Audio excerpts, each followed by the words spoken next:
Yes, advance speaking. তো definitely advance speaking করতে হলে আমাদের কি কি করতে হয়? অ্যাডভান্স স্পিকিং করতে হলে আমাদের প্রথমে সেন্টেন্স স্ট্রাকচারগুলো অ্যাডভান্স হতে হবে, এবং most of the sentence structure definitely B complex sentence, sometimes compound sentence, and very little times simple sentence. And as much as possible, you have to use advanced vocabulary, idiomatic expression, and sometimes also poetic expression. তো এইগুলোকে সব কিছু যদি আমরা combinedly আমরা instantly চালিয়ে যেতে পারি যে কোনো কোশ্চেনের আনসারের ক্ষেত্রে, সেক্ষেত্রে আমাদের এটা অ্যাডভান্স লেভেলের স্পিকিং হবে। তো আমরা একটা স্যাম্পল অ্যান্সার বলি। স্যাম্পল অ্যান্সারটা হচ্ছে আমাদের টপিকটা হচ্ছে, আজকের টপিকটা হচ্ছে লেজার টাইম, মানে অবসর সময়। তো লেজার টাইমের সম্পর্কে যদি আমরা একটা কোশ্চেন নেই, কোশ্চেনটা হতে পারে what do you like to do your free time. তো what do you like to do free time, তুমি অবসর সময় কী করো?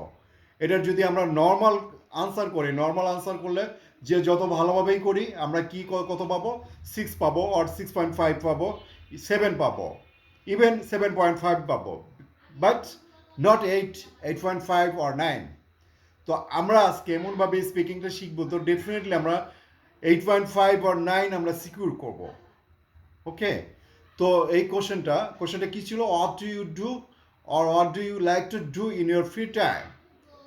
Okay, in my leisure hours, I'm profoundly inclined towards intellectual and aesthetic pursuits.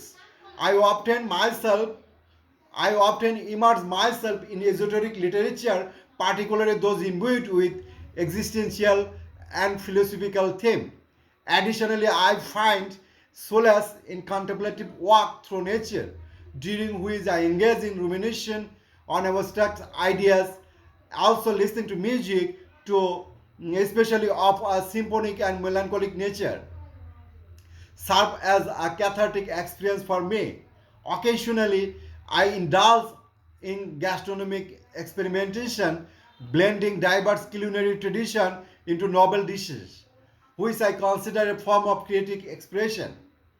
I also derive immense satisfaction from engaging in erudite discourse with like-minded individuals, often delving into topics ranging from metaphysics to socio-political paradigm. In essence, my free time is dedicated to cognitive enrichment, emotional introspection, and aesthetic gratification. So আমরা এইভাবে বলতে পারলে definitely আমরা যে কোনো স্পিকিংয়ে, কারণ এই স্পিকিংয়ের যে কোশ্চেনটা ছিল সেই কোশ্চেনটা ডেফিনেটলি কোহেরেন্স অ্যান্ড কোহেসিভনেস ছিল। ডেফিনেটলি আমরা কোশ্চেনের যে আনসারটা, সেই আনসারটাকে সুন্দরভাবে অ্যাড্রেস করেছি, সাথে আমরা অ্যাডভান্স স্ট্রাকচার ইউজ করেছি প্রত্যেকটা জায়গায়, প্রত্যেকটা ক্ষেত্রে। পাশাপাশি advance level vocabulary, that means C2 vocabulary, as much as possible যতটুকু কলোকেশন মেনে আমরা এটা করা যায় ততটুকু করেছি। ইডিওমেটিক এক্সপ্রেশন দিয়েছি। সামটাইমস আমরা প্রয়োজনীয় যতটুকু লাগে ততটুকু আমরা কি দিয়েছি, পোয়েটিক এক্সপ্রেশন দিয়েছি।